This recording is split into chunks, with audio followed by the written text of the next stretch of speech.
on, ladies and gentlemen? This is the Big Stupid Podcast. I'm Kevin. And I'm John.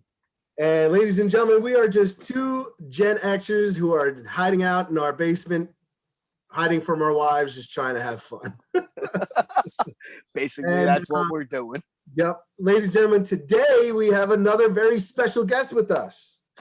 A very special guest? A very special. John always acts like he's shocked as to what's going on. I'm shocked. I had no idea we were having a guest tonight. Who is it? Ladies and gentlemen, our guest tonight has been on various different movies and TV shows. He was in Stuck on You, Waiting, Accepted. He's been on CSI New York, Rules of Engagement, Bones, Raising Hope, Castle, Two Broke Girls, The Rookie. Ladies and gentlemen, Skyler Stone. Yes! Let's go! How funny would it have been if you were like, great guest today, Derek Chauvin, everybody. Derek Chauvin. And I just come on, I'm like, yeah, this is my last night. I'm going to the Clinker tomorrow. So I thought we could do that. It just seemed like that's how cops were these days and didn't get the memo. Guess we're going back to how it's supposed to be where you can't do stuff like that. You know, so no, it's what a day, man. What a day. So Skyler, you're a stand-up comedian, actor. I started following you on Instagram, thought you were hilarious, and definitely said I need to have him on the show. So welcome to our Big Stupid Show. In the future, you could just invite me to the podcast, though. The dick pics first. That was really unnecessary. Well, that's how I lure you in, and then no, it actually kind of scared me. You have a dick that looks like a kind of like a C's candy. You know what I mean? Like it's just got like these bumps on it. Like, so you know, here we are.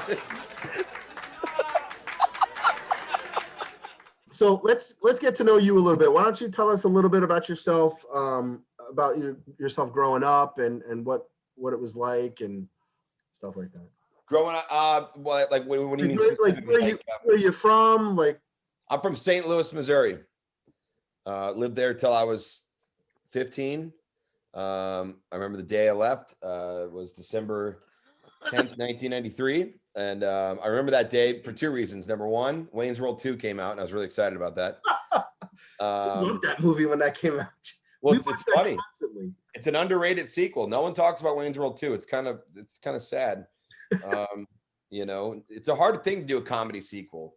You know, Meet the Fockers. You know, that one's a good one. No, but I grew up in St. Louis. I'm a huge Cardinals fan. And St. Louis is a wild town to live in because, you know, we were the little latchkey kids. And so after school was pretty much, you know, see what kind of trouble you can get in because I grew up in a time where a lot of parents worked second shift. And all you did if you were a degenerate like me was memorize which kids had parents that worked till 11 p.m. And then it was my job to convince my parents that they did not work till 11 p.m. and that they were in fact home. And then I went over to those people's houses and ate whatever I want and drank whatever I want and hooked up with whoever I want and so on and so forth.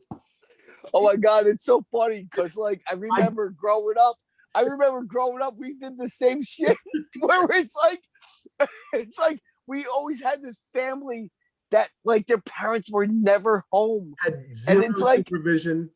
Zero supervision. And we used to always go there. And it was like mayhem. It was the first porno we ever watched. I swear to God, I was in 8th grade. And he's like, watch this. And we're like, okay, let's go. Yeah, and I'll say this. There was respect for porno back then. And what I mean by that is like like if you got porno, it was like it was like it was in a bag and it was traveled a great distance. It showed up and if it was like bad German porn and there was like a dog involved or whatever, you were like, oh fuck, man, there's a dog in this. All right, well, I'm already beaten off and I came all the way over here, David. So let's fucking watch it. And you're beating off with your friend on opposite sides of the room. Like you finished it because it wasn't a Pornhub link. You couldn't just go, next. No clicking. It was a VHS tape. It traveled a great distance to be there, you know? and it's like as a kid in 8th grade, you're trying to like figure out like, all right, do we stop it? Do we keep it going? You know, it's like Fuck no. It's like it just kept like You listen to that Rolling. weird German techno music and you just go, well, the dog doesn't look like it's in pain too much. So we're going to finish this video. So I fucking love it. tell us some stories about high school and some of those kids and some of those hangouts where you had zero supervision. Well, I lived in a neighborhood called Pepper Tree Village. There were 3 streets: Caperwood, Gingerwood, and Pepper Tree. Pepperdine. And we would there's a big lake, and on that lake lived Beth Calvin, and we were all in love with her, every single one of us. She was like the neighborhood cute girl. And so the entire name in the game when we got out of school was who could brag about hanging out with Beth Calvin alone first. Now, nothing was really going down. We were quite young. We would be damned if we were going to tell you nothing. I'm like, yeah, I walked Beth to her place, dude. Parents weren't there. So, first base, we didn't even know what first base was. For all I knew, first base meant sex. And that's why I was saying it. You know what I mean? Like, I didn't know what I was talking about. But we were a fun crew. It was Dan Sawyer, Scott Iverson, Joel and Trent Burke, the twins, everybody. We would run around the neighborhoods. We took over. I mean, when I watched The Sandlot, I'm like, well, we were basically like Johnny Knoxville and Wee Man meets The Sandlot. Like we were like Jackass meets Sandlot. That's what our crew was like. We weren't as innocent as eating s'mores. We were trying to find Marlboros and skip rocks and, maybe getting some fights. One time, middle of the night, we went over in this neighborhood called Manchester, right outside of St. Louis. We walked all the way there. We're smoking cigarettes, we're having a good time. And there was this St. Louis Post-Dispatch truck, like just this long, like 18-wheeler. And I don't know why they left all these newspapers in there, but there were tons of St. Louis Post-Dispatch newspapers. And I went in there and I decided to light them on fire because, that's what you do. And so I lit it on fire. And, I knew that newspaper was flammable. I don't think I knew it was as flammable as it is. And it spread so fast. We jumped out. The thing was smoking, and then it was the metal was going. It's heat. It's contracting and expanding, and it wasn't a good situation. And we started running, and then before you know it, we could hear the cops and the fire department, and we just got the fuck out of there. Our goal was to just see how far we could lean back in the fucking chair before we fall over, which explains how I ended up an alcoholic and bipolar. So, Jesus Christ. I had a similar story walking home from football practice. So it was in the middle of autumn. So all the gigantic leaf piles in our town, and somebody had a match, and I lit a match and just tossed it into the leaves, and it instantly went up. I did one of those, it was like a movie, where you toss it behind you and you don't look and you just keep walking. So it could have been slow motion. So I said, there's no way that it actually worked. So I look behind me and it's like an inferno, and we just take off, and within minutes we're hearing cops and sirens and shit. Oh my God, it was nuts. Yeah, the problem is I feel bad for some kids because they'll get caught when they do stuff like that, and they're labeled, and it's like, man, I don't know if a kid needs to be it is so in the nature of a boy to wreak havoc. There's a reason all these things, from Evel Knievel to Johnny Knoxville to even the prank kids on YouTube now, Nelk Boys. Got boys. There's a reason. There's a saying, boys will be boys. It's exactly what you're supposed to be like. And then you're also never supposed to really let go of that. You're supposed to, obtain a life for yourself and get in a lane and, service the world. But at the same time, dude, you cannot lose that boy nature, dude. It's how is it? Dude, we are so ugly, men. We're so fucking up. Look at women, dude. Smooth, silky skin. Like, you know what I mean? Even like when they stink, you know, they don't, you know, you're like, ooh, I kind of like it, right? Yeah. Oh fuck yeah, you fucking Yeah. that's what I'm fucking talking about. So my point When is, they stink, I they tell you- fucking smell fucking good. that's what I'm saying. Like, you know, my wife will have like armpit smell. And I'm like, get over here. Let me fucking smell that right now. And like, the point is, My like, wife. Go ahead. people, Oh, all I'm fucking saying is right. like, people, you know, like guys are, we're fucking, we're ugly. Like we get in bed and like, we're just this gross, like fucking, we're like larvae, right? We're just fucking larvae. And women are just beautiful dolphins. You know what I mean? Like just fucking, they're fucking dolphins, dude. They're fucking, and don't even tell me you wouldn't fuck a dolphin. I'd fuck a dolphin. Oh, I know. I would totally fuck a dolphin. So my point is, since we're so ugly, you know, the only reason it's worth being a guy is to be immature and have a little bit of a boy nature. Other than that, we're fucking, you know, come on, we're straight white males. We're the worst. You know? We're useless. Yeah. Totally useless. Other than having a couple of fun.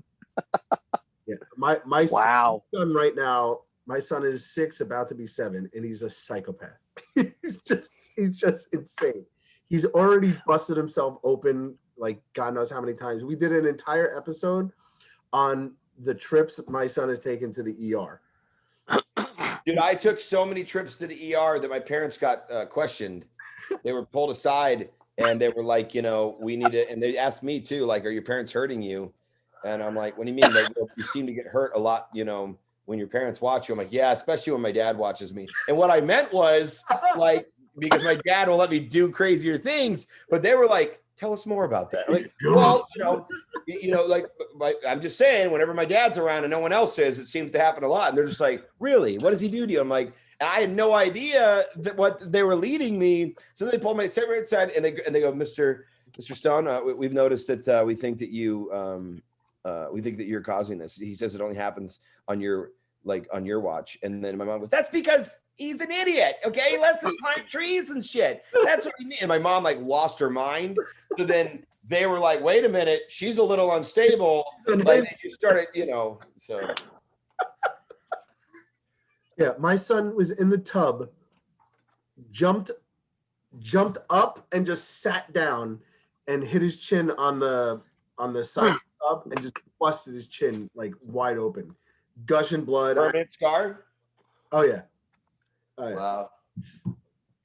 Well, you know, that's it's kind of good that happened to him because now the story on how that happened is going to change so much over the years. He's going to depend on what little fucking backstage Betty is in bed with him, and he's going to be like, yeah, fucking, I had to go to Compton, right? I was volunteering on this home, and you guys live in New York, right? I had to go to Hell's Kitchen. I was helping Habitat for Humanity because I saved people, and I got in a fight with a gang on the way. You know, he's going to fucking change that story so often.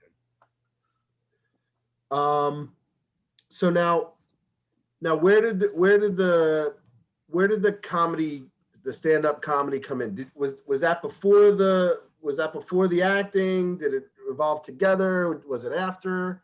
Oh no, way after acting. Because, you know, I mean, I guess these days you could start stand-up at a really young age and just put it on YouTube or something. But, you know, in the 80s, like there was no platform for kids to learn stand-up. There was no, you know, especially in the Midwest, you didn't have any stand-up connections. There was none of that. I mean, I guess you could say, if you wanted to be like artistic about it, you could say my stand-up routines started in class. And like, I was definitely like, you know, thinking of bits the night before or crowd work, you know, watching people walk in and making fun of their outfits. Like it was kind of like the Miyagi version of like painting the fence was leading me to, you know, the block, you know, like, so like it was, you know, I was definitely learning crowd work by making fun of teachers live in person. I was learning bits like if English class said, you know, write a story about something interesting in your life and I'd make it really funny. So I definitely was learning stand-up, and I was a student of stand-up really young because I was really into watching Comic Relief.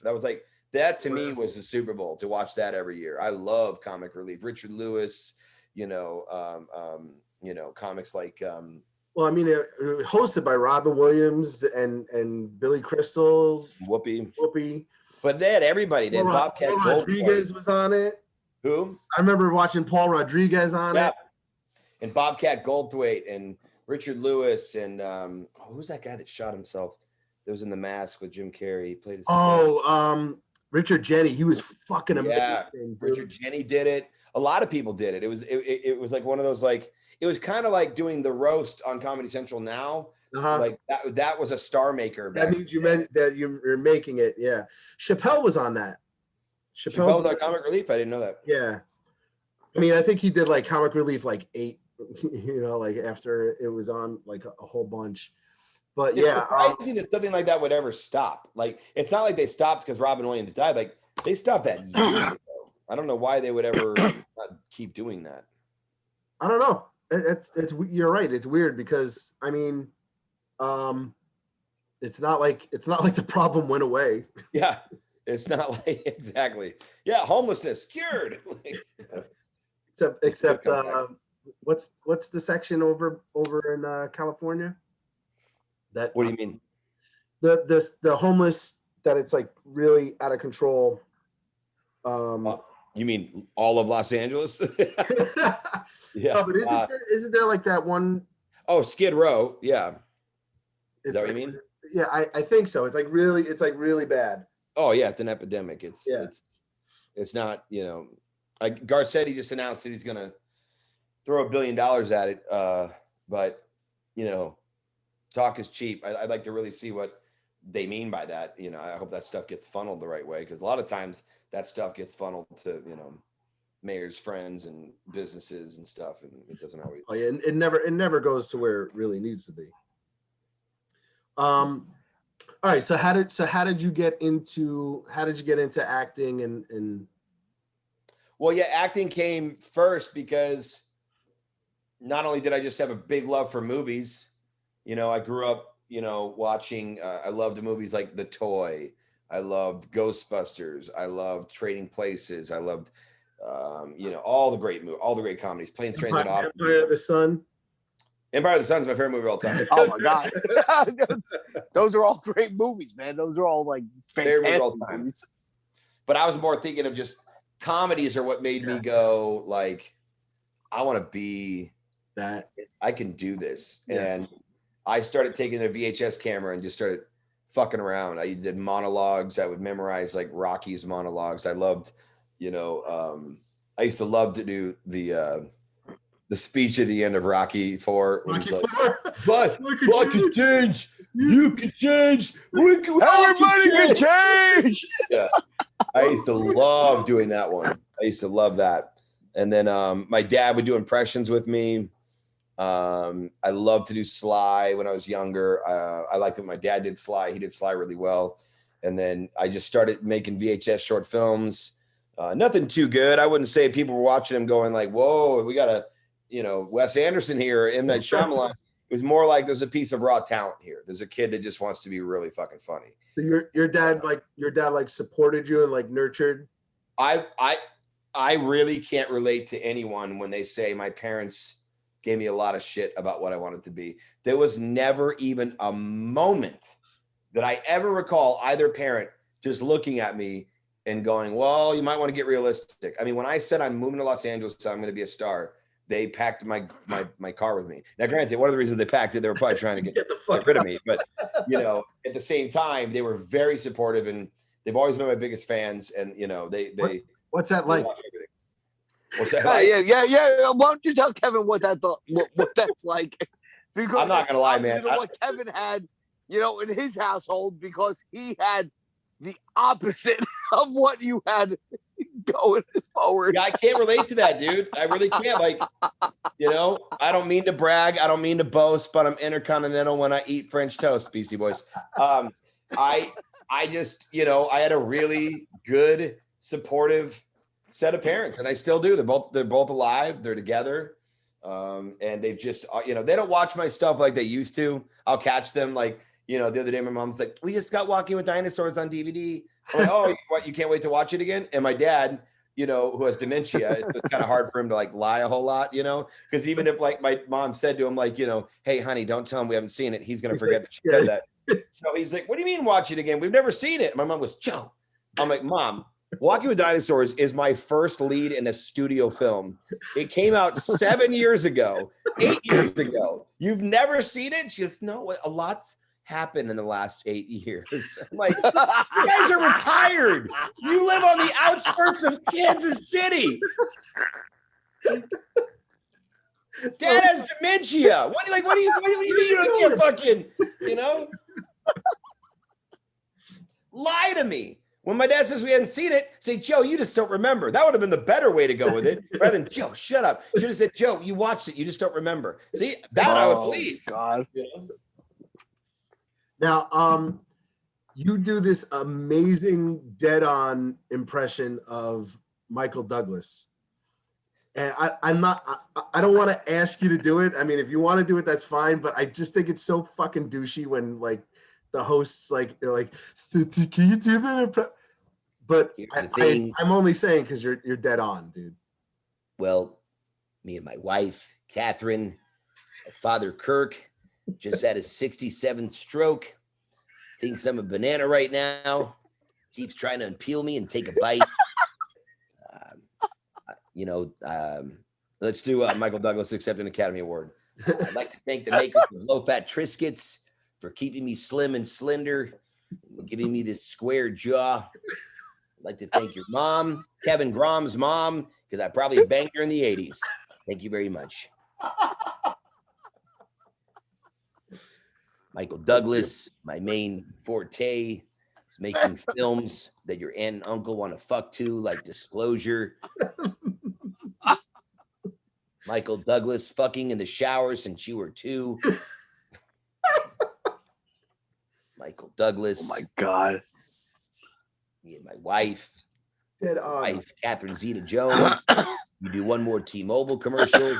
Embarrass the family. I'll fucking kill you. Went down on my wife. Got cancer from my wife's clit. Let me tell you something. If that gives you cancer, going down on Catherine Zeta-Jones, I will lose a jaw.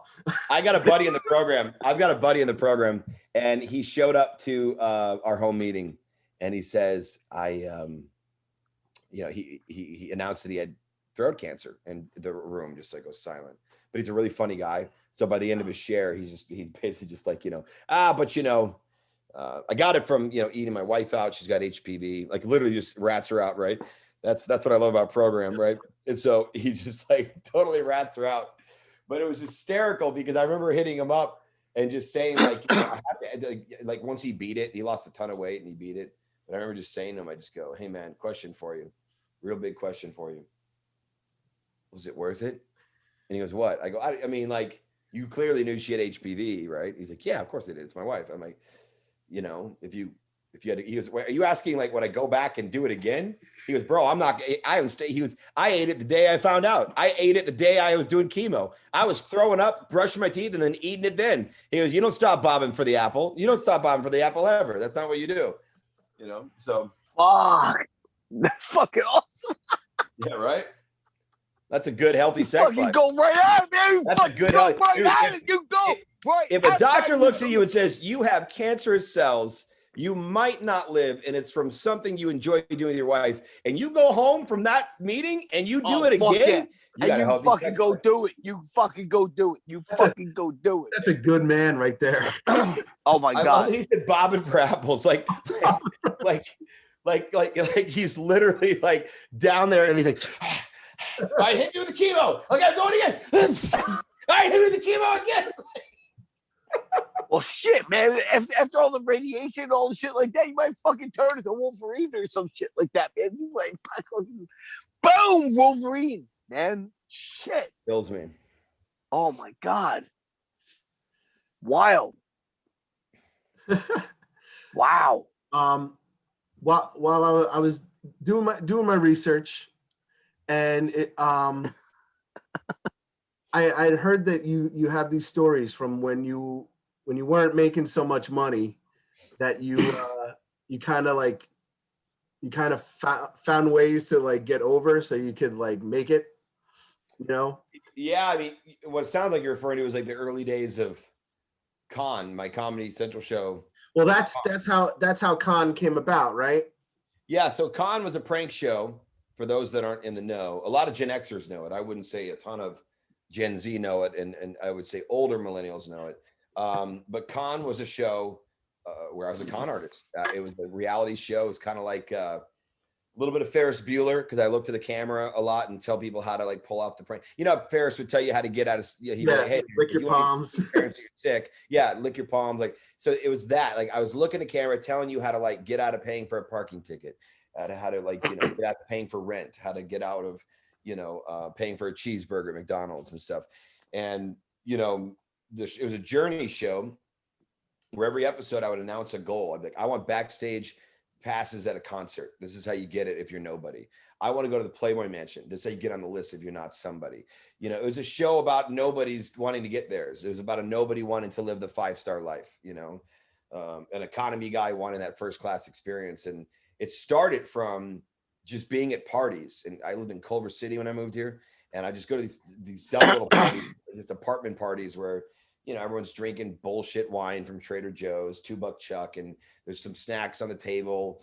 No one's hooking up. It's not like a rager. It's not like one of the parties you grew up dreaming about that you hope go on in California. It was just a dumb apartment party.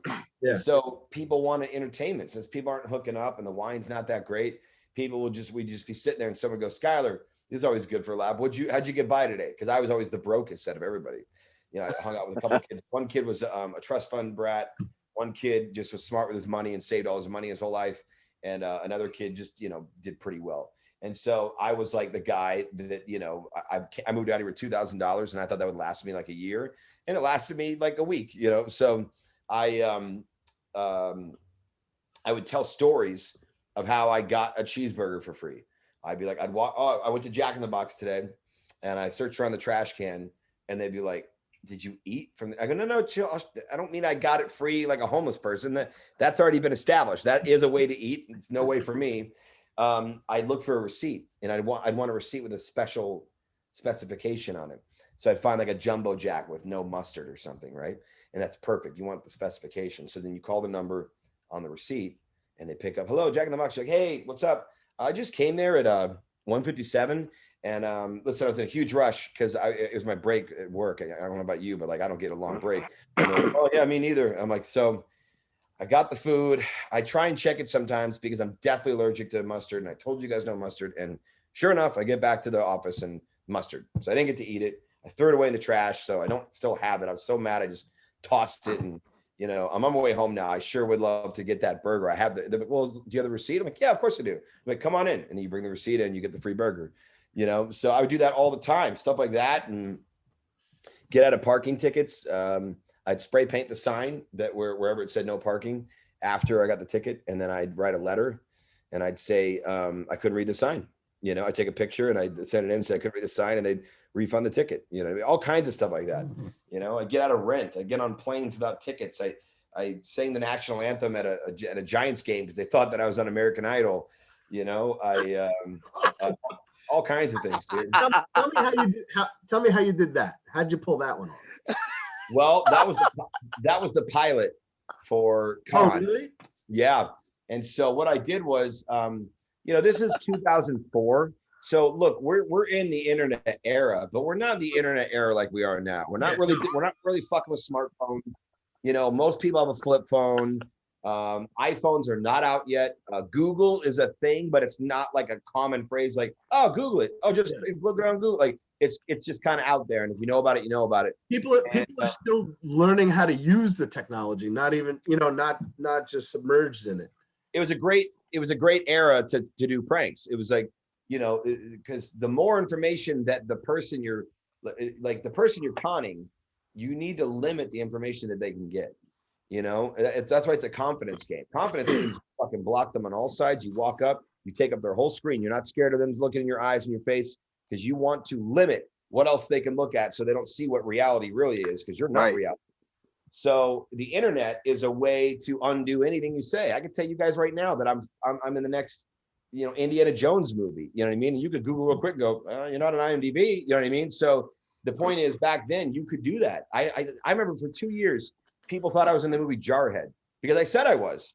Like I literally got into parties and like I made a fake article on the internet. I added it to my IMDb. Everybody thought I was a jarhead. On your IMDb.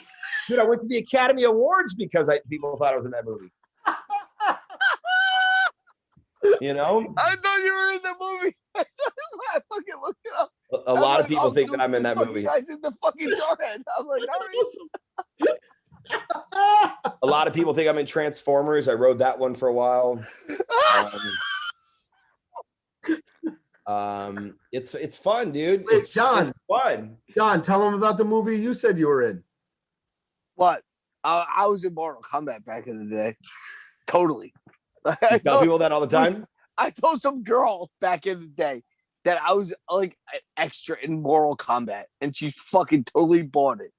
And by the way, though, you don't even have a look for Mortal Kombat. That's the funniest shit I ever heard. No. In the original Mortal Kombat back in the 90s, where I was just kind of like the guy standing there, like when I was like an extra. They were like, they had like foot soldiers. Like if you told me you were in like Devil's Rejects, I'm like, oh yeah, I could see that. He was probably in Devil's Rejects. Yeah, I was like, I was in a movie. I was trying to get pussy, but whatever. But you know what's funny? I was watching the episode of Con with where you pretended to be Brad Pitt's assistant, and you got into the lot, and I was like, back then it's fucking hilarious. Now it's almost kind of scary that anybody with half a brain can fucking get that close to that, like that kind of stuff. You know what I mean? I don't think there's much that I couldn't get in, even still today. You know, it's really about how bad you want it. You know, I don't really do a lot of pranks anymore. Like, I'm not against them. It's not like I'm some grown up now and I'm like, oh, you know, I love pranks. It's more about time and are you paying me? Like, you have to understand, I used to do these things just for fun. And when I say that I used to do these things just for fun, let me be very clear. I have Harrison Ford's cell phone number in my phone. I have it right now. I've been calling him for about 13 years as various people. I have hour-long conversations with him as Vince Vaughn. I have hour-long conversations with him as Michael Douglas. He thinks my phone number is saved in his phone as Michael Douglas. The best friends. So I tell you that because once upon a time when I was getting fucked up, like I was just sitting down smoking a J at night. And I'd just be like, you know, fuck it. I'm going to call my idol. I have his phone number. You know what I mean? So like, I love Harrison Ford. Harrison Ford is the main reason I do. I mean, dude, geez, I got Harrison Ford. There's the, this is the trilogy on VHS behind me. Nice. Harrison Ford.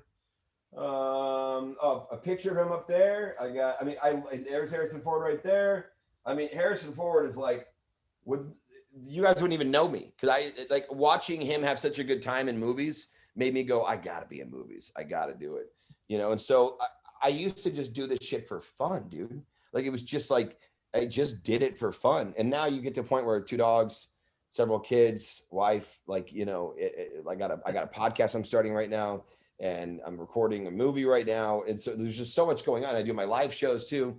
And so it's just, it gets to the point where you're like, pranks are not easy in this day and age. Like, I'm not saying you can't do it. Getting back to my original point, like, I know I could still pull off any of them today. It just would take a hell of a lot more work because now you have to create like some sort of a, you know, carbon footprint on the internet, like for your story. Yeah. You gotta work for that shit now. It's like the whole internet's changed. It's kind of like totally changed. When I did Con in 2004, like pre-Google era, pre-smartphone era, you know, like literally, I mean, this is this cell phone is an Encyclopedia Britannica all in, right? You know what I mean? Like on speed. By the way, most of the audience will barely remember what the fuck that even is. But the point is, you know, okay, it's like this. Doing pranks back then, it's like cheating on a white girl. Pretty fucking easy, you know? Doing pranks now, cheating on a Latina. All right. My wife's Latina. If I just even think about you, if I'm just like, you know, oh, that girl's hot. She's like, what are you doing? What's her name? Where's she from? Where did she come from? Like that's doing pranks today. That's fucking like, it's literally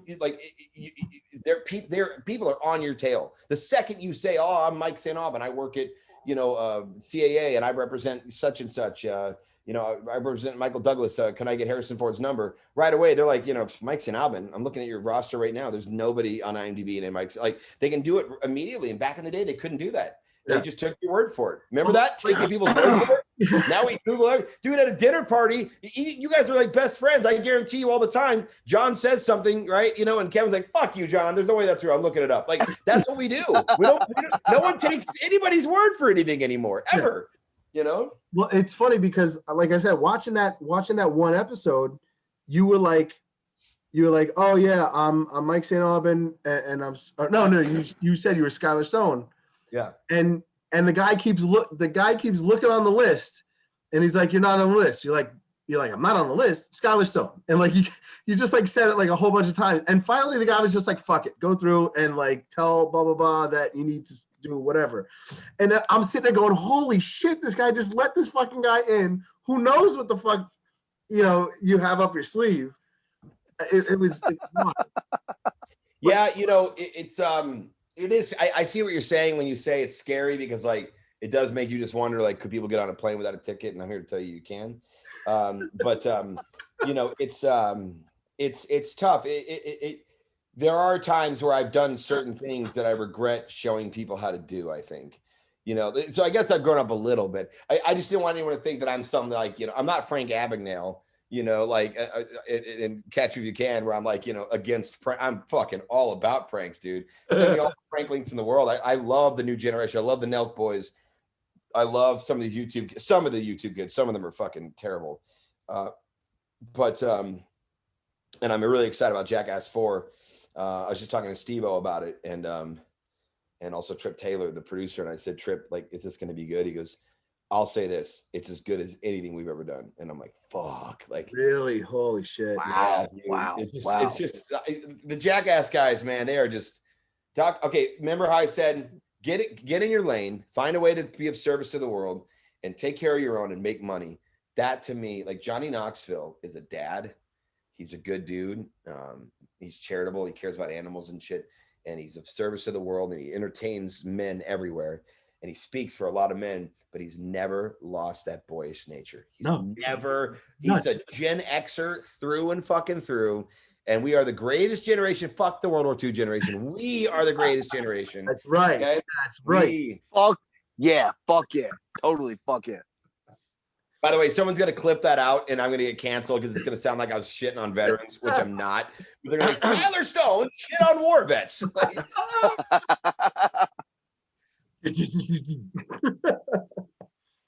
Yeah. You've been on Funny or Die with the Occupy Twilight that I watched. Yeah, dude, that how real was that? Was that 100% reality? Was that staged? Because it looked real and if it's 100% real, the creativity of doing that was awesome. So tell me about it. Well, first of all, I'm going to give you an overall answer. I don't fake pranks. So no prank I've ever filmed was faked. Not that it was fake. I thought it might be a script for Funny or Die. I don't know how that works and all that. Oh, you mean you thought you oh, okay. Yeah, no, that was I mean, look, I love to blend. I love to do hybrid. Like there's parts of that are prank and parts of that are scripted, but I never meant for any of the scripted parts to feel like I wasn't acting like those weren't that, if that makes sense. Okay, when you watch Borat, you clearly know when it's a prank and you clearly know it's in a scripted interview. Yes. So I meant it to be like that. You know what I mean? Where like if it felt scripted at a certain moment, it is. Like when I'm talking to all the guys that are there in my crew and I'm giving a speech about how much Twilight's terrible, that's scripted. That's just me being, but the second we go fuck with anybody that's there that's not in the crew, it's just like a person on the street, that's real. You know what I mean? That was 2011. I remember. I did a couple Twilight things. I did a Twilight prank. The best one isn't even that one. If you really want your audience to know the best one, look up Look up the Twilight prank for New Moon that I did. Twilight New Moon, I think, is the second one they made. I believe it came out in November of 09, if I'm not mistaken, maybe November of 10. But I did a prank where I rented out a theater on the west side called Magicopolis, and it's a magic theater. So already, I don't know about you, but like if I get invited to something at a magic theater, and it sounds like it's too good to be true, I'm probably not going to believe it. It's a fucking magic theater. And so we chose this place because they had a big classic curtain in front of the screen, and that's what we needed for this bit. And the idea was, let's invite a bunch of people to a screening, quote unquote, of Twilight New Moon that's not even taking place. And let's say there's a Q&A with Robert Pattinson, and Robert Pattinson's not even going to be there. And let's put this on social media and see who shows up. Well, not only did people show up, Kevin and John, people showed up and they flew in from great distances. We had a girl spend her life savings on a hotel and a flight from Reno. Oh my God. We had a girl fly in from San Jose. We had several girls drive in from Vegas. We had San Diego people, Riverside, Orange County, all kinds of people, and locals as well. Lying around the block, girls like as excited as girls were to see the Beatles in '69. Oh my God. It was insane, and because they literally thought, and they were dolled up, dude, makeup, hair, like they were like, oh, Robert Pattinson, he's getting some of this pussy tonight for sure, And so they all show up, and they were ushered in, and my friend Mike Macarone, he looked like a good studio exec. He was, I don't know if he knows this is one of the reasons I chose him, but he had a widow's peak going at the time. He's like losing some hair, so he just looked like a studio exec, even though he's a young guy. And he's also really funny. He was the young Howard Stern in Private Parts. So when you watch Private Parts, he was Howard Stern as a kid. He also was in Richie Rich. He was Macaulay Culkin's best friend in that movie. He was a child actor and stuff. And really good dude. He came out on stage and just gave a very, very simple, hello, welcome to Lionsgate and Summit's pre-screening of a movie that you all have been waiting for, Twilight New Moon. I mean, they fucking explode, right? He's like, we have a Q&A with Robert Pattinson. We're very excited. Robert is here in the building. They flip the fuck out and they go, so without further ado, please, ladies and gentlemen, enjoy Twilight New Moon. The fucking curtain opens up. I mean, it slams open and it's me, a lot skinnier. I'm about 60 pounds ago. I've got aviator shades on. My hair's just askew all over the place. Lord knows how many Vicodin and Coke bumps I'm on. This is back when I used to use. I'm fucked up out of my, I was fucked up all the time. So I come out and I'm just like, hello, everybody. There is no screening of Twilight New Moon. This isn't vampire intervention because you don't seem to know what the fuck a vampire is. A vampire doesn't love you. They don't have sparkly skin. They're not attractive like Robert Pattinson. They will suck your blood and soul out of your body. This is not a vampire movie. Dude, these fucking people revolted. We were chased out of the fucking building. It was fucking pandemonium. It was fucking pandemonium. It was ridiculous. It was fucking ridiculous. I looked over my buddy, like Eric Cassiopo. I mean, and no, not Eric. Sorry, Tim Surgeon and Nick Peterson, and they just looked fucking terrified. We're running an alley. Like my wife is like pulling. She's my girlfriend at the time, not even my fiance. This is a long time ago, and she's my wife now. But she literally like pulls up and she's like, get in the car. And I'm like, dude, I'm looking at my Latina. I'm like, this is the fucking girl for me. This is the fuck. Like, she's like, she fucking cooks. She cooks. She fucking pulls up in SUVs to get me and extract me from situations. Like, I'm like, this is the one. You keep this girl. Oh my God. Wow. That is awesome. That's ridiculous. Fucking ridiculous. I love that. I love that type of shit. Like just having the balls to just do something like that. Like you knew it wasn't going to end well. You knew going in, it wasn't going to end well. It was wow. That shit is awesome. It was unbelievable. Wow. Oh man, that's amazing. That's amazing. It's like one of those things like you just gotta kind of recover from. You're like, oh boy, all right, we gotta take a breath. You know what I mean? It's like all right, let's take a breath. It was So great. I don't want to bring the the interview down or anything like that, but and I'm gonna keep this on a lighter note. But recently, Cloris Leachman passed away, and you were Yeah. you were on Raising Hope with her, Mm-hmm. and I want you to tell the story about meeting her, the one that you told on your Insta story. Wait, which story? Well, it was first how you met, and then the second time you met her. Oh, yes. Fucking hilarious. So basically, I know what you're talking about. Raising Hope was a show on Fox. For those out there that don't know, Greg Garcia created it. Genius writer. My name is Earl, and he's a TBS show now called, I think, The Guest Book or something. I haven't had a chance to see that one yet, but I saw most of most of My Name is Earl, almost the whole thing, before I ever knew him. And then when I had an opportunity to work with him, I was very excited. And I was going to be a series regular. Long story short, they had cast my role. It was written to be a guy. It was Cousin Mike, and then they cast a girl, Kate McCucci, who I think did a fine job. But I guess people in testing thought that it was an odd role for a girl. Well, lo and behold, it was written for a guy, and they didn't change the dialogue. They just stunt casted a girl, and kind of made her a tomboy best friend of the lead. And people were just kind of like, it just seems like that role should be a guy. And it's like, well, it was supposed to be. So they did a recast, saw everybody in town, and I got it. And I was going to be on every episode. And then after they reshot the pilot and they tested it, the feedback, again, more problems surrounding this role. Everyone thought I did a good job, but they just thought there were too many people in the house. And so when people were asked, like, well, who would you get rid of? They're like, well, you wouldn't get rid of the baby because it's about raising Hope. That's Hope. Her name is Hope. We can't get rid of the baby's dad. Can't get rid of Cloris Leachman. And you can't get rid of Martha Plimpton. And Martha Plimpton's husband is Garrett Dillahunt. Can't get rid of his love interest. It's just how about his cousin Mike? He's like, so they got rid of the role after one episode. They didn't get rid of it, but they changed it to recurring. And they brought me back about 6 more times.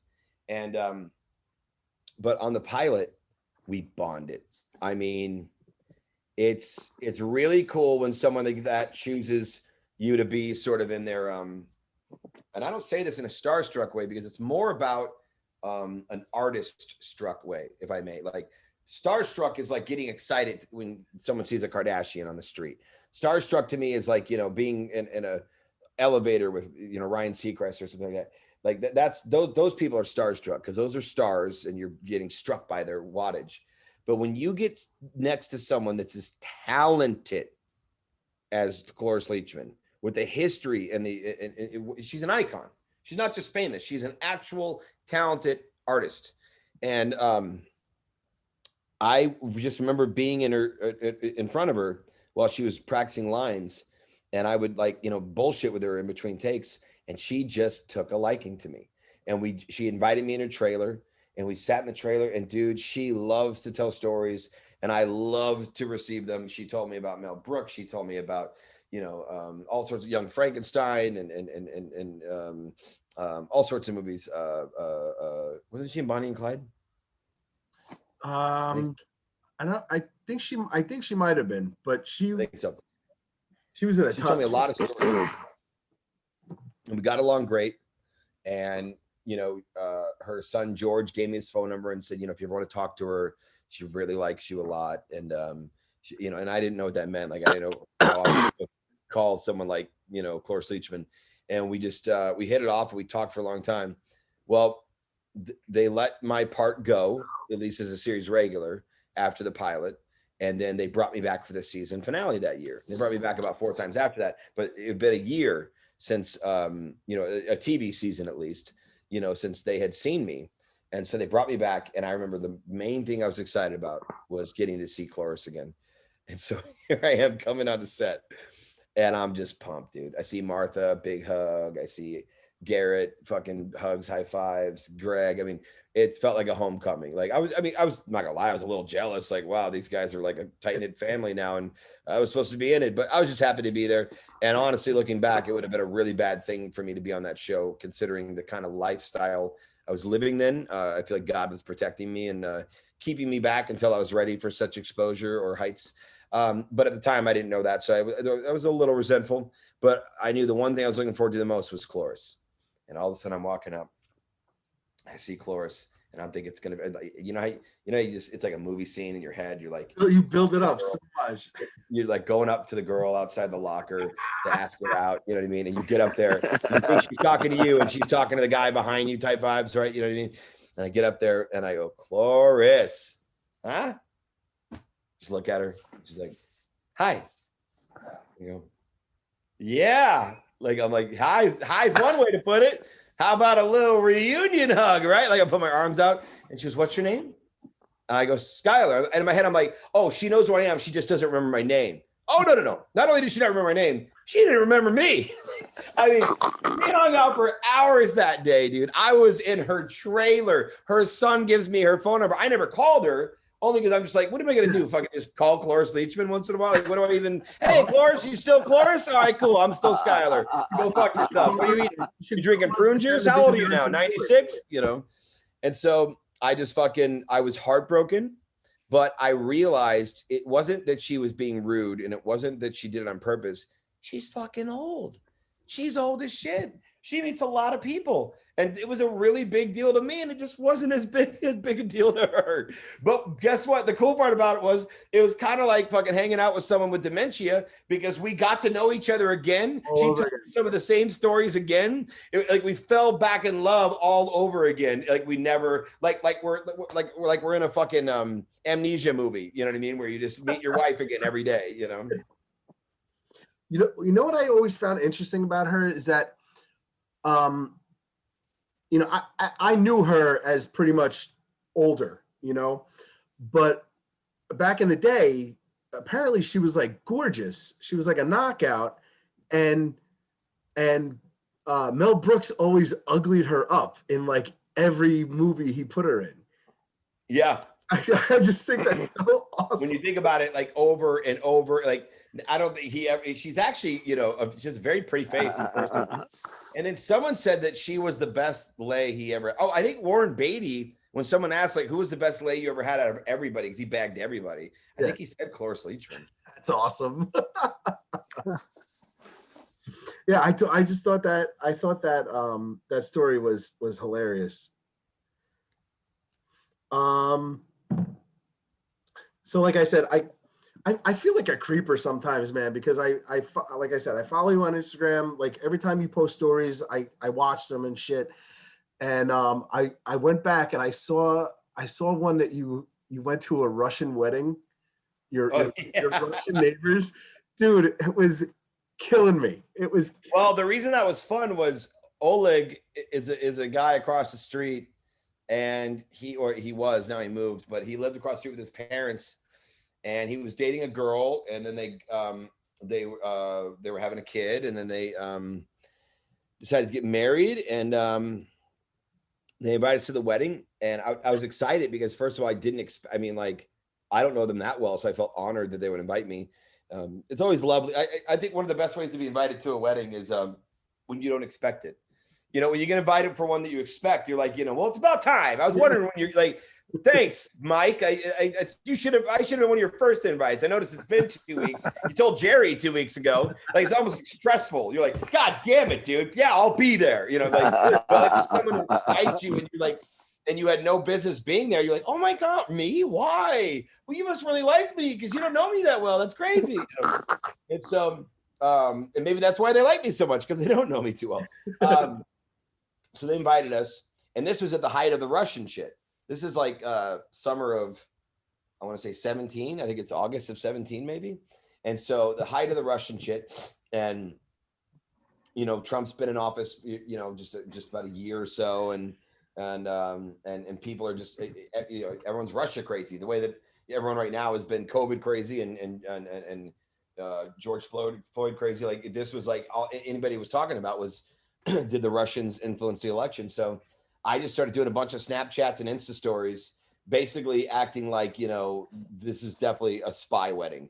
I would just zoom in on caters, and I'm like, look at that. Look, that's not fucking Cold food. War, like Say what? you went into like Cold War mode. It was awesome. Total Cold War. I mean, like, I was as racist towards Russians as like fucking, like as Rocky IV is. You know what I mean? He had a cappuccino machine. You're like, that's not a cappuccino machine. That's a fucking nuclear bomb. That's a nuclear bomb right there. You go, a cappuccino machine doesn't need all those bells and whistles. Oh, yeah, there were so many. It looked like a fucking set piece from like a Tim Burton movie. It looked like a silver factory piece with a million fucking, exhaust pipes, and it was weird. And then you also had a gunman by your house. Yeah, we just had a gunman, actually. Yeah, it wasn't that long ago. That was, it freaked me out because you were like all nervous about it, and then you didn't post like a conclusion about it. I got nervous. I have had a few friends say, my friend Eric Cassiopo is like, you're the king of, you're in the middle of giving us some really good content. And then he's like, and what's funny is like, you can tell some people just think that you're like, like you just cut it off for attention. So a bunch of people ask you. He's like, I know you well enough to know that you literally just fucking forgot. Like, I'll literally, what was he was so mad because my sons weren't believing in the elf on the shelf. The elf on the shelf that you put around the house. Yeah. They were like, yeah. His eyes are always open. He doesn't blink. And they're smart. They're 5. They're twins, but they're fucking smart. I know everyone says their kids are smart. These fucking guys, like if I can get on a plane without a ticket, these guys can get in the fucking White House and fuck the first lady. Like, like in one of those trench coats where they stand on top of each other. Yeah. Yeah. Hey, we're just 2 5-year-olds here to fuck the first lady. What's up? So gonna get canceled for that one for sure. What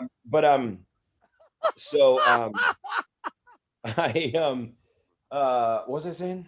You don't finish your content. See, proof that I don't remember things. I didn't even remember the story about not remembering things. So what it was footage of the elf on the shelf. So the elf on the shelf, they noticed his eyes weren't blinking. They noticed that he has one like smile and he never looks any other way than just smiling. And they noticed the tag that comes out of him. It's like, fucking, hey guys. Hey guys.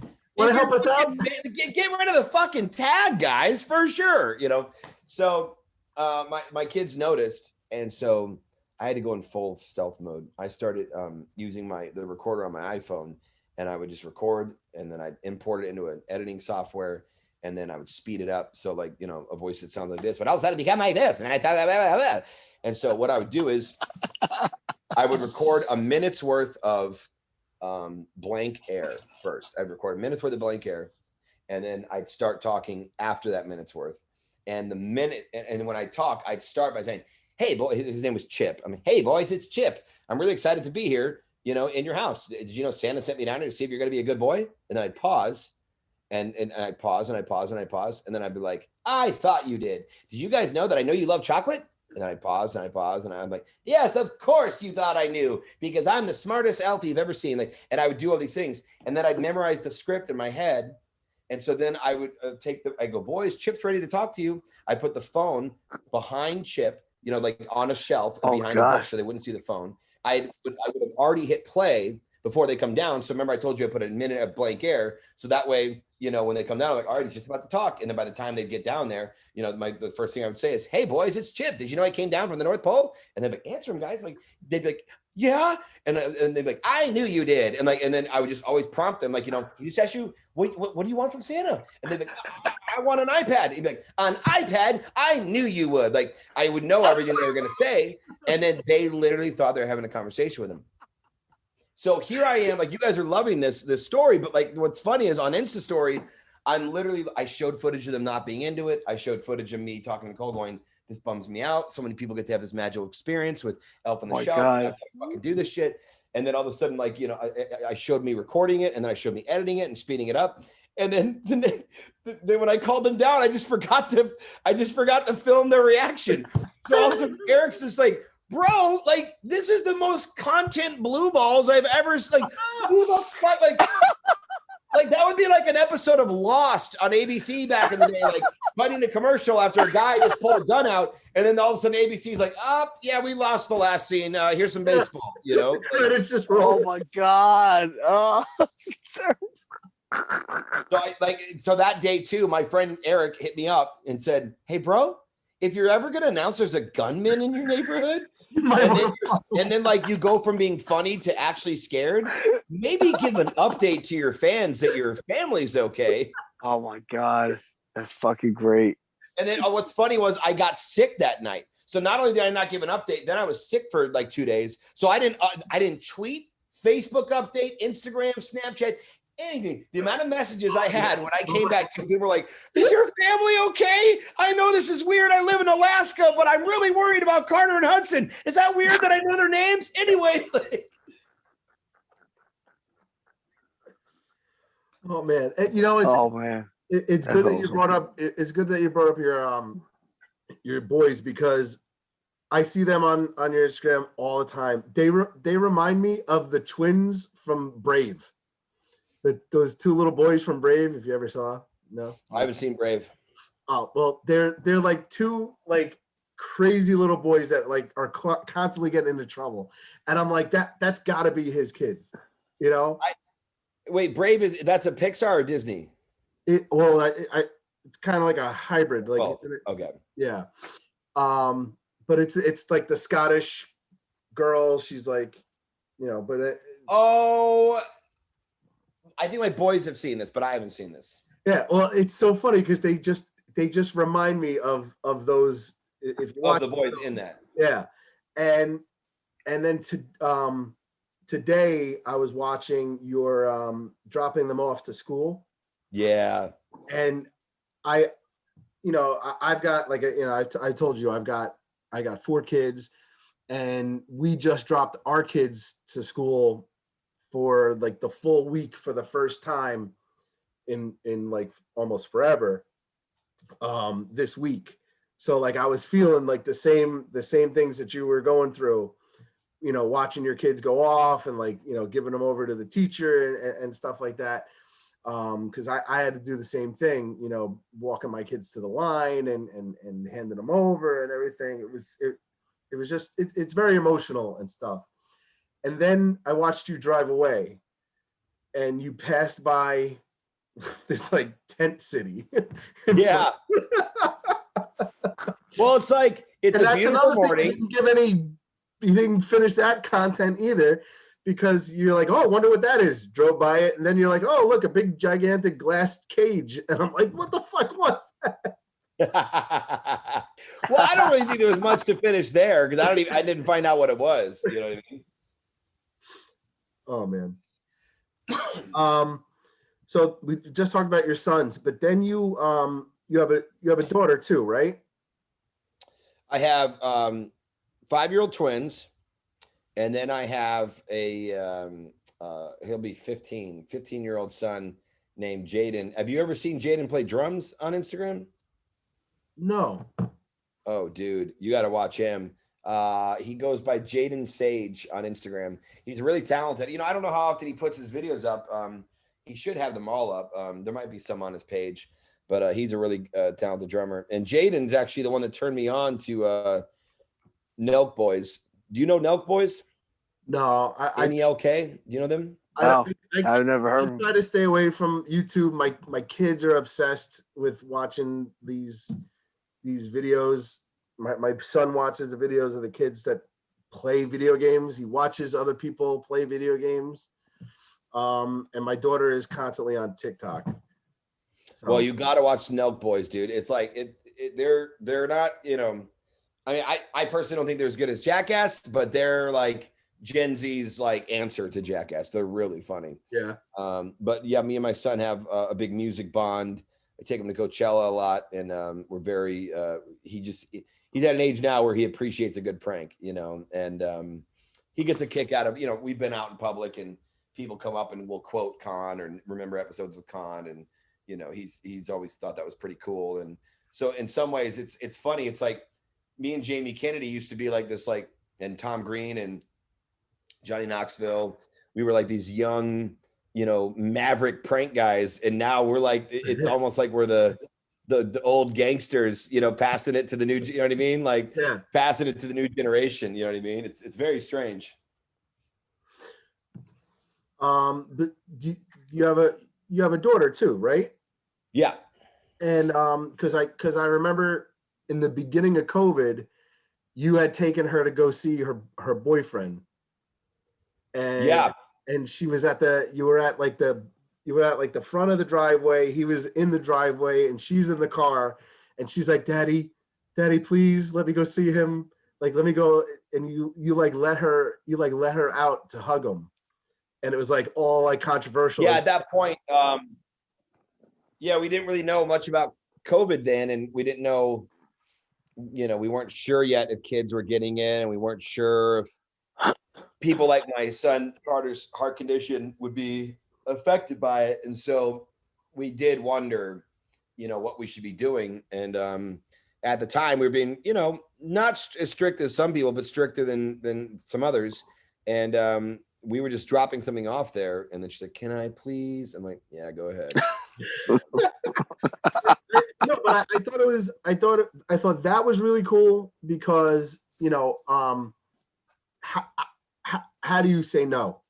How do you say no when she's? It was very hard to say no to her at times. I had to do it a lot. She saw me as the bad guy through the whole pandemic, and still does, because I'm the strictest parent of her 4 parents. But you got to do what you got to do. I know I was doing what I needed to do at the time to protect the family, and now that we know more, and now that we're vaccinated, we could, the world's changed a little bit. So. And then you did a thing where you had like a date in the house where like he came to the house and like you set it up and like did it was like a Chick-fil-A dinner. She didn't know he was in there. I thought it was so cool that you did that, man. Yeah. I went out of my way for her a lot, once I figured out ways to to get around it. You know what I mean? We were doing our best, you know what I mean,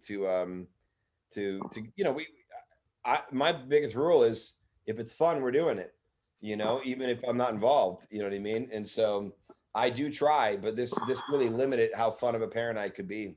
It was hard. It was a hard time, and she's very resentful over it. Let me tell you that. She's like, my senior year was ruined because you believe in COVID and you care about your family. You believe in COVID. Things don't really match. Like your senior year was ruined because the nature of the world unleashed a torrential downpour of a virus. Like that's why your senior year was ruined. I'm reacting to a situation, and I'm only human. So, Yeah, man. That's I'm trying to help you. That's your job to protect, man. I do the same thing. My kids, oh, can I go for a play date over it? And I'm like, no, We had to be safe. I'm much more understanding now, much more, because again, my family's vaccinated and I know more about the disease, and kids have not really been dying from it. And they're not as big as spreaders as we thought they were going to be, like they are with the flu. So, that's where we're at. You know what I mean? It's like, but now that we know more, we can be more chill, How have you found it working during the pandemic? Like, cause I know it's gotta be hard as shit to. Well, doing shows has been weird. I want to talk about that too. Your Comedy Rocks. I want to talk about that too. Yeah, doing shows has been weird because we are, we're still Los Angeles. There's 8 million people here, so there is still like a feeling of like, fuck, man, this could surge again. And there is talk of a 4th surge, and then there's talk of variants, and then there's talk of, there's an article came out today on Yahoo saying that we may never reach herd immunity because there's so many people that are refusing to take the vaccine.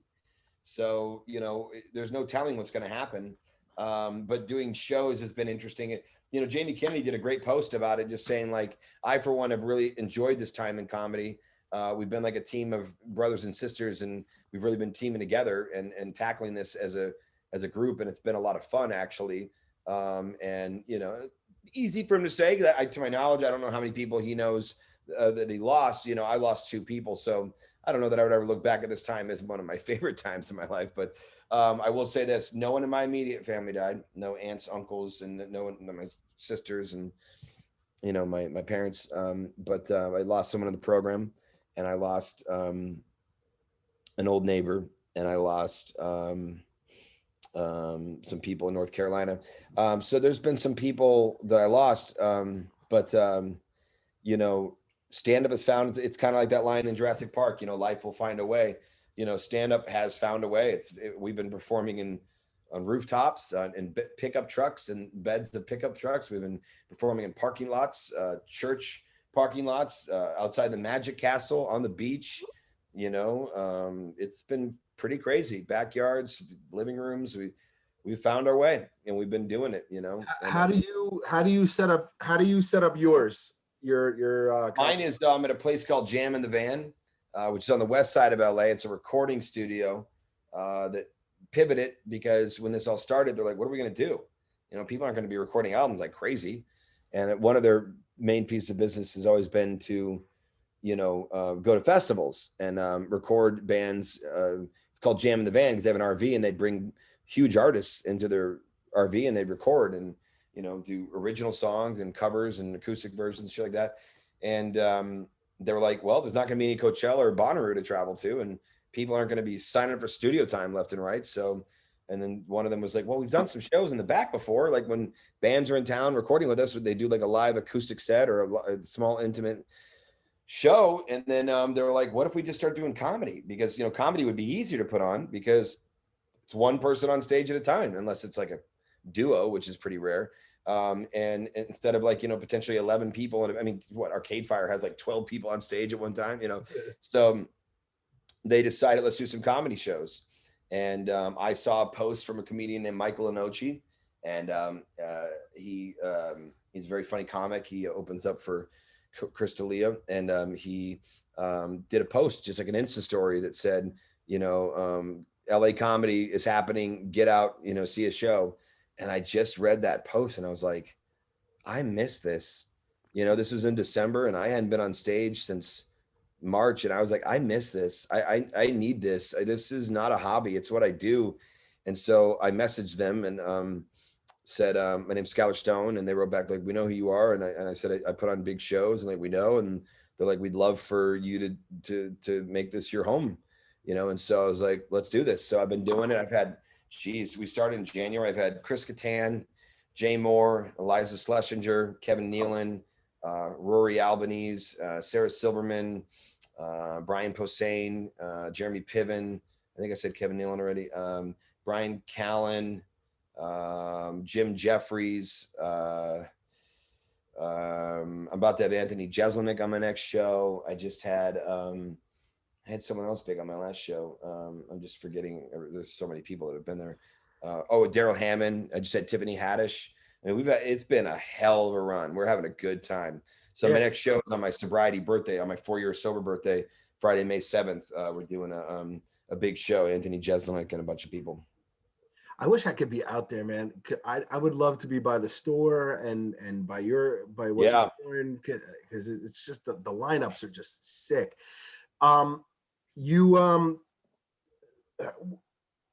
The nature of stand-up comedy is different now than it was years ago from what I've seen. Like years ago, it was like comedians were like out to get each other, like cut each other down, like fuck you, like, you know, whatever.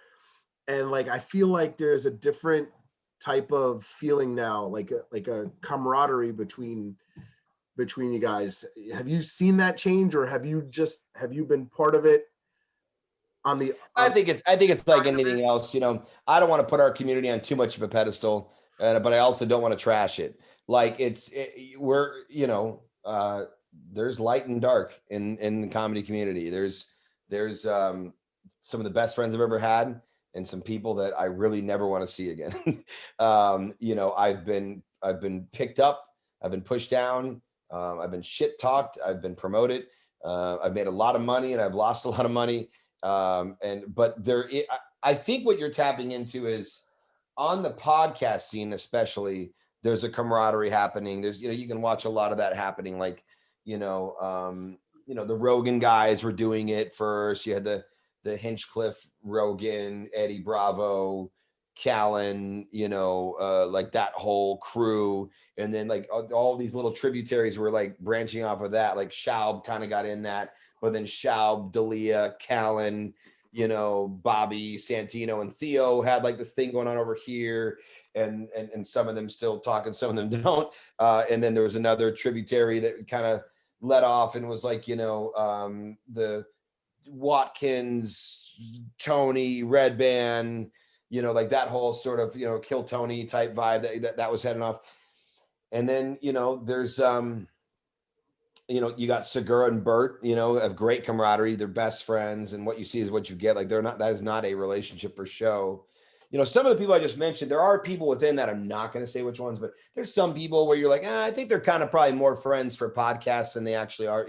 Like for the gig, some. I'm not all of them. But Bert and Tom are like actually friends. You know what I mean? Like Bobby and you can tell just by listening to. Say what? I said you can tell just by listening to them. Yeah.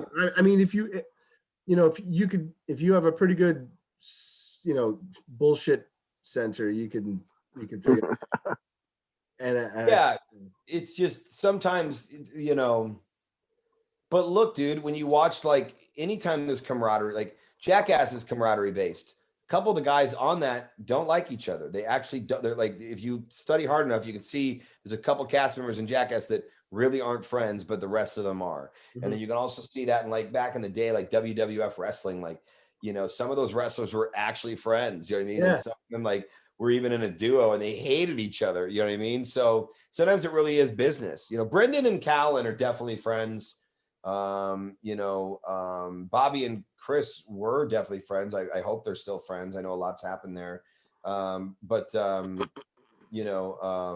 people, I don't know, you know what I mean? Like, I can't speak for all of them, but there is a camaraderie that's happening. Sometimes it's real. Sometimes it's, entertainment based. And the store definitely had a ragtag, feel, a ragtag Motley Crue feel the last, several years. When Rogan returned in like 14 or so, and the podcast rise, not just his, but everybody's podcast started to rise. There were like a bunch of people that were like doing podcasts from the store itself, right? There was that too, and then the store just became Mecca. It just became, and it hadn't been the whole time I lived here. I got here in 2000, and it was dead for 14 years. And it just fucking became this magical place. I have no idea what'll happen to it now. I pray that we can get back to that. That place goes through a lot of rebirths, as Bobby said. Bobby recently said, he said, "Hey man, it'll be back. It'll be different, but it always is, and it always finds its way." Because dude, Paulie just moved to Vegas. Joey Diaz just moved to New Jersey. Yeah.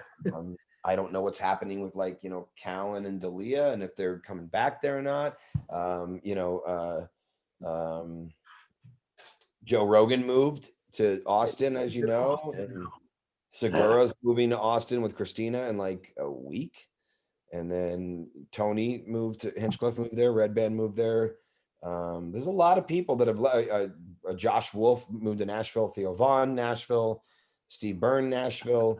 There's been a comic exodus, still plenty of big comics. And also any of those people can come back whenever they want. They can move back, or they can just visit once or twice a month. Who the fuck knows, So it's nobody knows what's going to happen. It's a very weird time to think about what's going to happen, So people are going to trickle back too, because like people have different comfort zones of when they're ready, when they feel okay. It's not like they're just going to open up comedy clubs and everybody's going to jump back in. I mean, you got to prepare, you got to develop, material and shit like that. And stuff like that takes time. And, those first couple of months back is not going to be where everybody wants to be. Well, I mean, my Monday home group it's an AA meeting, and it's a private group. And you know, so there's no rules really. We can do what we want. And you know, I'm even seeing a slow trickle back there. We open back up, and that's people that need something. They need recovery. You know, they need like help. And people weren't. It's usually a lot of people in that room, and it wasn't a lot of people, and everybody knew. So, and you talk to people, and they're like, I'm having anxiety about going back, and you know, it's like anything, you know. And that's an example where we're not even like, you know, we're not selling anything, so we don't have like some, you know, health board, you know, coming by making sure we're 15% capacity, like, and people still like, you know, it's so it's not that people are only following these rules because they're being forced to. Even in private situations, I have some friends are like, oh, you're having people over, how many are going to be in the backyard, do you think? Like probably 12. Let me know if you're ever doing like a 4-person thing. And I'm like, whoa, like people are like, Yeah. people are really finding their way through this, and it's gonna be an interesting thing. Now you mentioned Chris D'Elia a couple of times. Do you want to talk about what's going on with his situation? And because I know you came out and spoke in favor of him. Well, I always speak in favor of Chris D'Elia because Chris D'Elia is a good person. Mhm. I speak in favor of Chris D'Elia because Chris D'Elia has recognized the problem that he does have. And the problem that he does have is between him and his wife and God and his fans, since he's chosen to address them, since they look up to him so much. He's not one of those comedians. It's just funny. He has people that literally like are obsessed with him. You know, his fans are obsessed with him. So he felt like he owed them an answer when really he didn't owe an answer to them at all, because it's a private matter. And he had receipts on some of these things, and some of these things he didn't actually do. What he is very guilty of is he did a great deal of cheating, and he cheated on the woman that he loves. And it's a very bad mistake, but it's a mistake that many people have made, guys and girls. And I cheated on my wife, and I got caught, and I have never done it since. But I did it during a relapse. I'm an addict. Chris is an addict. We're different kinds of addicts, and you know, Chris is seeking help, and Chris is doing the work. So that's not a comment on whether or not hooking up with someone underage is acceptable. It's not. It shouldn't even. I shouldn't feel like, oh my gosh, as I talk about my friend, I better, you know, we live in a culture now where if you don't, you know, condemn something, people are like, well, you didn't condemn it. So that means, you know, it's, so since you have to say this out loud, since you can no longer operate on the assumption that like, yeah, don't kill people. Yeah, don't hook up with girls under 18. Like, you know, you have to say like, I condemn killing. I condemn anybody that would knowingly hook up with a girl, and if that was their thing and they went after it and they tried to do that. I don't know all the details. I don't know how everything went down. For all I know, and for all he knows, he did hook up with someone under 18, not knowing they were, because they either lied to him, showed him something that was a fake ID, or presented themselves. I mean, we just talked about how easy it is to fool people. I wasn't there for any of it. So I don't know how that all went down. And but all I know is that he's been a good man to me. And he posts all this coming out. He's been a good man to his son, and he's been a good man to his wife. And he's been a good citizen of the earth since this happened. I don't know all the ins and outs of whatever went down, because at a certain point, I realized that things that were happening behind closed doors were being shared with me, and they're being shared with me in a pylon, and they're being shared with me publicly on a website that's known for taking someone down, Twitter. And at a certain point, it's kind of hard to ever know exactly everything. And I just had to, after reading several of the things and seeing that he had receipts on some of them, and called some of them out and proved them factually to be untrue. I do know this. They've done a lot of research on people that are into underage people. And it's not something that if someone's into that, they don't typically turn it down if they get offered it. So it doesn't make a lot of sense that he had 3 or 4 times where someone said, I'm 17, he'd be like, I'm 16. He'd be like, oh, I can't talk to you any longer. People that are into that, they go, really? And they keep going. So all I'm going to say is, you know, he showed he did the right thing when he found out the wrong thing sometimes. And I can only go off what he showed me. I can only go off what one of my best friends is telling me. And I can only go with my intuition.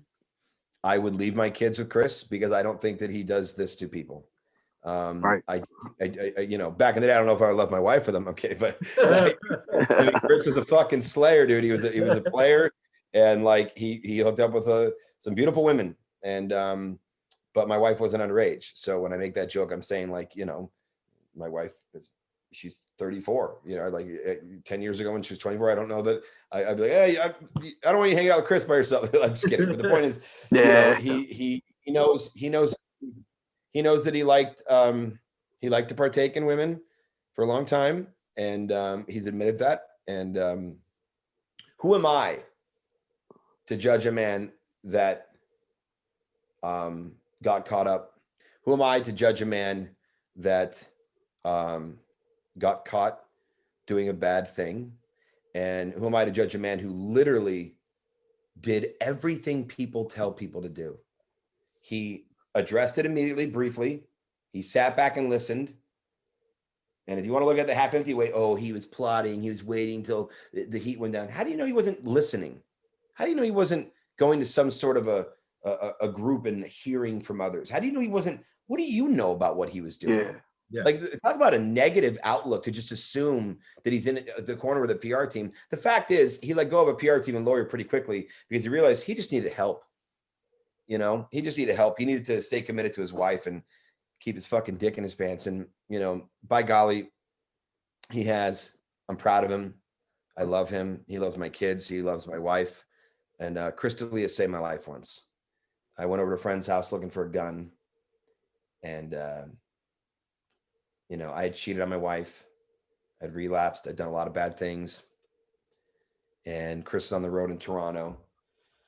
And he'd just gotten off stage. And, you know, he could have been doing what they say, right? Hooking up with girls or whatever.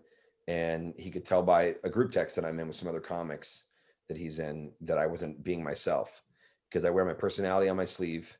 And if I'm happy, you know, and if I'm not happy, you know, and I don't hide things well, and unless I want to. And I didn't want to hide it. I wanted help. And I went over to my friend's house and I kept sending him out to get cigarettes and fruit punch and shit, because I was just trying to like get him out of the house and look for his gun. And he would only leave for a little bit of time and I could never find it. And Chris found out that I was going to kill myself and he wouldn't get off the phone with me all night. He called and texted me and made sure. And he said, you know, you may think you're never going to get her back, but the only way that you'll truly never get her back is if you kill yourself. He's like, you're not going to see her again after that. He's like, so like, I know there's only a 1% chance you're going to get her, but you know, Dumb and Dumber it, man. You're telling me there's a chance, like fucking take it. Like, and he made me laugh and he made fun of me. He goes, dude, you're also kind of fat right now. You don't want to die this fat, bro. Like, he was like, you know, like, my God. Jesus Christ. You're going to kill yourself, like get in shape first. He gave me a ton of shit, dude. And it really, like, he made me laugh. Like, and he just, shit. Yeah, he talked me out of killing myself that night.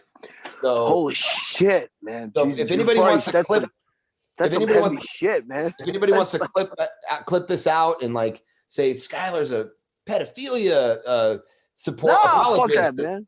You know, if anybody wants to fucking, you know, try and say that, make sure you keep this part in where literally I'm talking about a guy that saved my life, and my kids have a dad now because this guy at the peak of his fame wouldn't leave me be alone for the night, and then called me the next day and checked on me literally when he's like on his way to a pitch at YouTubers or NBC or something. He's pitching a show starring him, and he's calling me in between pitches, making sure I'm okay. Like, listen, man, that's my experience with him, and you can't tell me about my experience. My friends stay in my life, and my friend's getting help right now, and I'm not going to ditch my friend. Wow. Yeah, I read an article. Holy shit, man. That's fucking deep. That's some fucking crazy deep shit, man. That's like that's like wild. Yeah, wow. he's a brother to me, and wow. I believe in him. And you know, there's proof that he knew he wanted to go in a new direction. He did a podcast once that everybody should listen to, where he just kind of cried and said, I don't want to just be funny. I don't want to just make people laugh. I want to do good. I'm looking at all these guys on Instagram, like The Rock and Mark Wahlberg and all this stuff, and Chris Pratt, and they're just so positive and they inspire people. So he was already kind of turning a corner, but you know, I did the same thing. I got sober in 2015 the first time, and everybody believed in me. When I came back from an impossible win, my wife had, you know, put me in jail one night after I had a meltdown and a fit of psychosis, and I was untreated bipolar and untreated addict and untreated ADHD, and I was self-medicating with drugs and taking 20 Vicodin a day and getting drunk, blacked out 5 nights a week, and cocaine just about every other day, and Molly good twice a week. And you know, my wife put me in jail and served me with a restraining order in 2015, and I got sober for a year and 7 months, and I made it that far. And I really did mean what I said back then. I meant I'm changed. I'm different. I want help. I don't want to keep going this direction. I don't want everything to be about me. And when things don't go my way, I don't want to bring everybody down. And I want to stop like leaving a wake behind me where I go. I'd get in a fight with someone at 7-Eleven. I'd get in a fight with someone at the Ralph's grocery store. I get in a fight with my mom and not talk to her for 2 years. I'd yell at my wife. I just did terrible things. So when I got sober, I meant it. So it's kind of like when Chris gave that speech on his podcast before he got caught, about a year and a half before he got caught. He gave that speech. He meant it. He meant he wanted to do better. He meant he wanted to not just be a jackass making people laugh. He wanted to help people and change people, inspire people. And so, but he was caught up with girls. And I meant it too. And I was caught up with drugs and girls went hand in hand. And so when I started using drugs and like fucking with myself, and I got relapse, and I started like going to massage parlors and hooking up with hookers and stuff, like I meant it. I meant, babe, I'm different. I was different. I wasn't done like exploring my dark side and hurting myself and looking in the mirror and hating myself. And the self-hate wasn't completely gone yet. So he got caught up after he said he was done, and I got caught up after he said I was done. And sometimes people have to fall down one more time. And this is the time that I'm getting up and I'm staying up. And now I've got 4 years. So anybody that got mad at me when I relapsed at a year and 7 months, I got up. Anyone that got mad at Chris for doing that, all that, for hearing that he wanted to be this person, and then he fucking fell down. Show me the person that hasn't fallen down. Show me anyone you look up to. I'll find a meltdown. You look up to Tom Cruise? Did you hear him go off in that crew member the other day? Like, that was kind of mean. You know, you like Joe Biden? I can find some bad shit Joe Biden's done. Not as much bad stuff as Trump's done, but he ain't perfect. Everybody fucking falls down. Yeah. You know, everybody falls down. So many people you look up to out here, you think they're fucking so cool, and they're fucking assholes. There's a lot of people that you fucking love, that you have their DVDs and everything, and they're not fucking good people. You know, that happens. People are not fucking perfect. So he announced he wanted to get better, and then he fell down. Now he's up. Pay attention to that. I announced I wanted to get better. I fell down. Now I'm up, and I got 4 years. And Chris has a year. He's been sober from his situation for a year, and I've got 4, and that's all I'm going to say about that. Awesome. So what's next? What's next for you? What are you working on? What do you have in the works? I know you mentioned stuff. You said something about a podcast. You were filming a movie. Yeah, I got a podcast I'm starting called Skyler of Service. It's all about me helping people. It's a recovery and comedy podcast. It's a mental health podcast. It's a philanthropic do-gooder podcast. It's a surprise podcast. I'm going to surprise people, help people. You know, the tagline is laugh, help, forgive. And so it's all about laughing. It's all about helping others. And it's all about forgiving myself, and in the process, forgiving, you know, the whole world. So Skyler of Service will be out soon. I'm working on that. I just filmed a movie called The Retaliators, written by these awesome writers, the Gear brothers, Darren Gear and Jeffrey Allen Gear. And they wrote this great revenge movie called The Retaliators. And it's an 80s throwback, but it's also very much of the times now. It's just a baller ass soundtrack.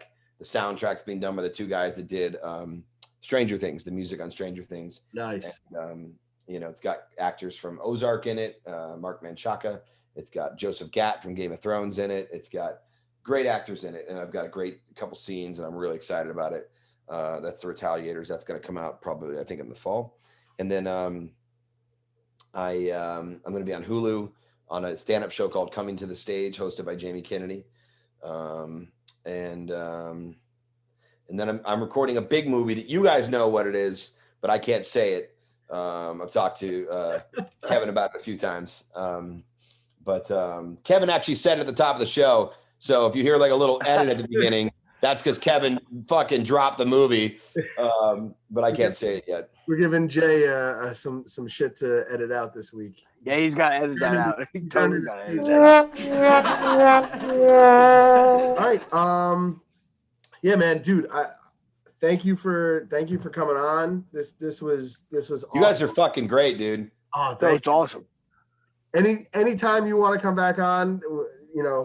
I'll come back once the Skyler of Service is ready to debut. I'll come back on and we'll just promote the shit out of that, you know. Cool. And like we do stupid shit all the time. We had a big stupid ugly sweater party for Christmas, and we invited all our former guests to come back on. So you know, we'll be hitting you up from time to time just to stop in or whatever. Absolutely. But thank you so much for coming in. This was awesome. I mean, we've been doing this for 2 hours. We haven't done a 2-hour show in a long. Oh my God. But every bit of it was worth it, man. It was. I feel like I talk too much. I'm sorry. No, not at all. Not at all. Made it Entertaining easy on us. Fuck, man. This was awesome. Well, thank you, man. So thank you once again, Skyler Stone, ladies and gentlemen. God bless. All right, that's going to do it for us here at Big Super Podcast. If you'd like to contact us, you can do so by emailing us at bigsuperpodcast@gmail.com, or you can call the Big Stupid Hotline at 201-338-0098. Don't forget to like and subscribe to our YouTube channel. Just search for us, Big Stupid Podcast on YouTube. Finally, you can follow us at social media. We are on Instagram, we are on Facebook, and we are on Twitter. On Instagram and Facebook, we are Big Super Podcast. And once again, as always on Twitter, there is no I in stupid.